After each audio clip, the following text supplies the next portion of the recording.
pada pagi hari ini, sebelum kita melakukan setiap aktivitas kita mau devosi terlebih dahulu ya. Nah, sebelumnya Ibu akan pimpin kita semua di dalam doa. Yuk, semuanya lipat tangannya, tutup matanya, kita berdoa. Tuhan, kami mengucap syukur untuk setiap penyertaan-Mu dalam kehidupan kami, sehingga pada pagi hari ini ya Tuhan, Engkau masih memberikan kesehatan, kekuatan kepada kami, sehingga kami dapat melakukan setiap aktivitas kami dengan baik ya Tuhan. Kiranya Engkau berkati setiap hati dan pikiran kami, agar kami mau fokus untuk berdevosi pada pagi hari ini. Dalam nama-Mu kami sudah berdoa dan mengucap syukur. Haleluya, amin. Nah, sebelum kita mendengarkan devosi, kita mau angkat satu pujian terlebih dahulu ya. Oke. Jadi, pujiannya itu tentang apapun yang kita lakukan itu semuanya untuk Tuhan. Nah, jadi liriknya, tanganku kerja buat Tuhan, mulutku memuji namanya, kakiku berjalan cari jiwa, upahku besar di surga. Nah, semuanya bisa ya. Sekarang kita akan mulai menggunakan gitar. Oke, semuanya siap ya?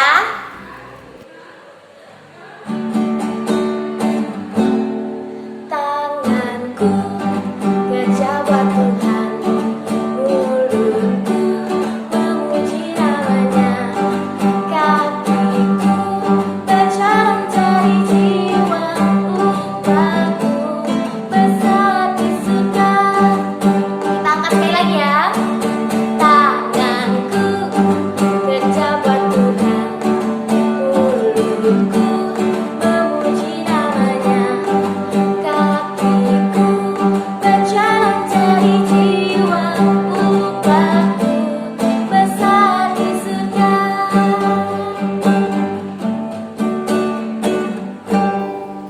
Oke, semuanya udah siap mendengarkan firman Tuhan pada pagi hari ini? Nah, devosi pada pagi hari ini diberi judul Hidup Jemaat yang Dipimpin Roh Kudus.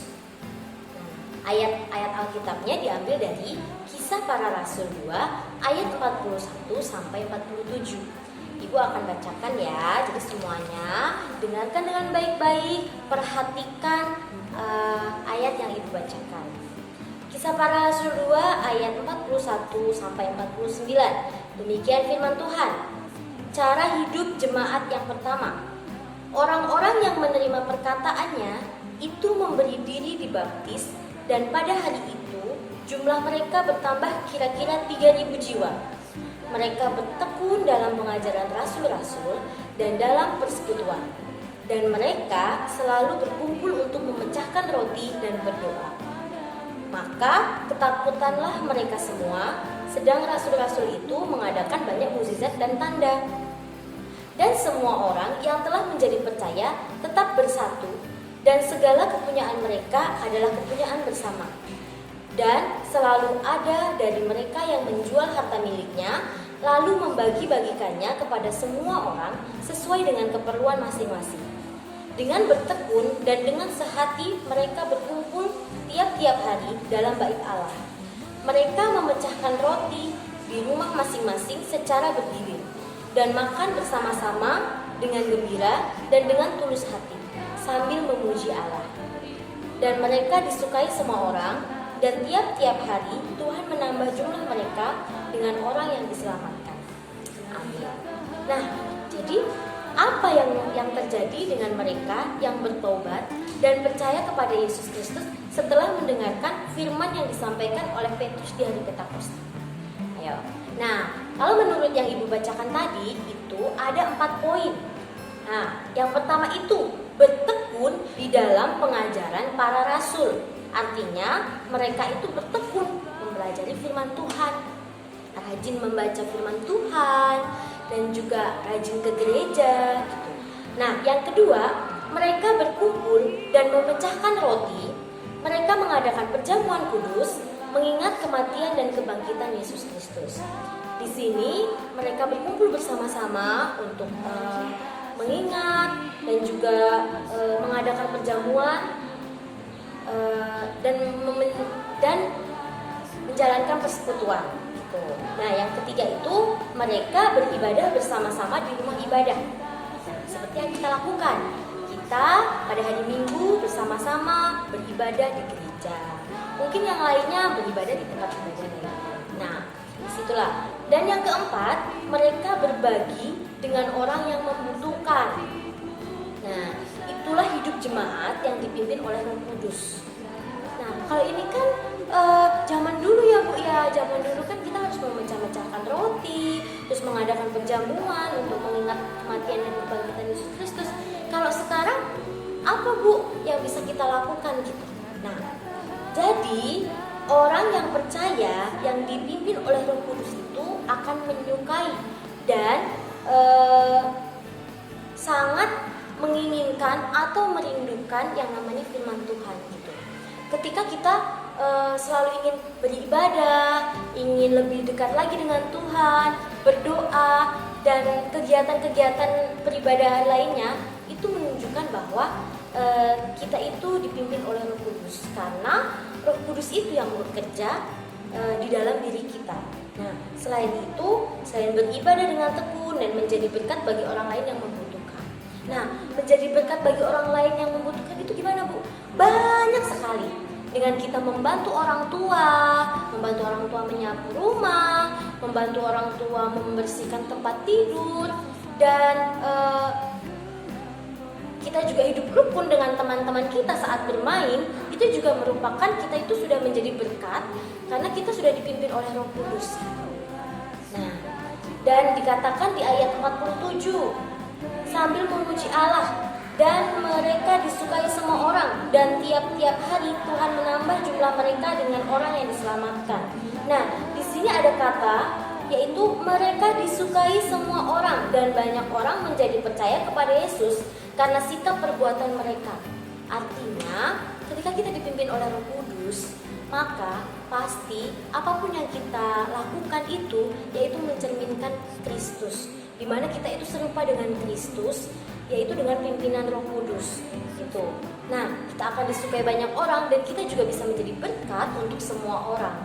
Kita dapat memberkati orang lain dengan apapun yang kita lakukan, seperti berbagi, tidak usil, dan mengasihi sesama, mengasihi teman kita, itu kita sudah menjadi berkat. Nah, Roh Kudus itu akan menolong orang percaya untuk menjadi saksi Kristus. Seringkali kita itu merasa bahwa Bu, gimana jadi saksi Kristus? Apakah jadi saksi Kristus itu harus menjadi pendeta? Nah, tidak. Hidup kita itu bisa menjadi saksi Kristus, yaitu karena pertolongan Roh Kudus yang ada dalam diri kita.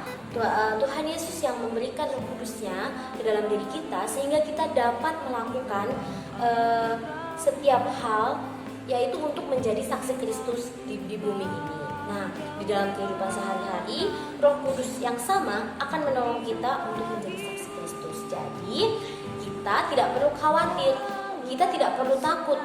Kadang kita takut, Bu, saya nggak bisa menjadi saksi Kristus. Nah, itu salah ya, itu pernyataan yang salah. Karena Roh Kudus sendiri yang akan memimpin kita sehingga kita bisa menjadi saksi Kristus. Menjadi saksi Kristus itu tidak harus seperti pendeta yang membagikan firman-firman kepada jemaatnya. Tetapi ketika kita menjadi berkat bagi teman-teman kita, ketika kita mau berbagi, mau saling mengasihi dengan teman kita, kita sudah menjadi berkat dan menjadi saksi Kristus. Maka dari itu, mari kita semua mulai belajar menjadi saksi Kristus, di mana kita menjadi berkat bagi semua orang, teman kita, orang tua kita, dan semua orang yang kita kenal, dan maupun yang tidak kita kenal. Kita harus berkat. Oke semuanya. Nah, jadi sekian devosi pada pagi hari ini. Kiranya kita bisa saling bersatu hati, bersatu pikiran untuk menjadi berkat dan menjadi saksi Kristus di bumi ini. Ya, semuanya lipat tangannya, kita mau bersatu dalam doa. Ibu akan pimpin dalam doa. Mari kita berdoa.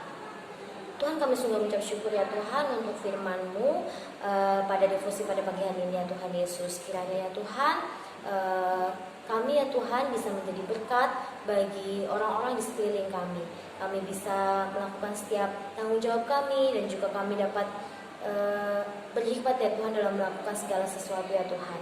Karena kami yakin dan percaya ya Tuhan, Roh Kudus-Mu yang selalu menuntun dan menyertai kami ya Tuhan.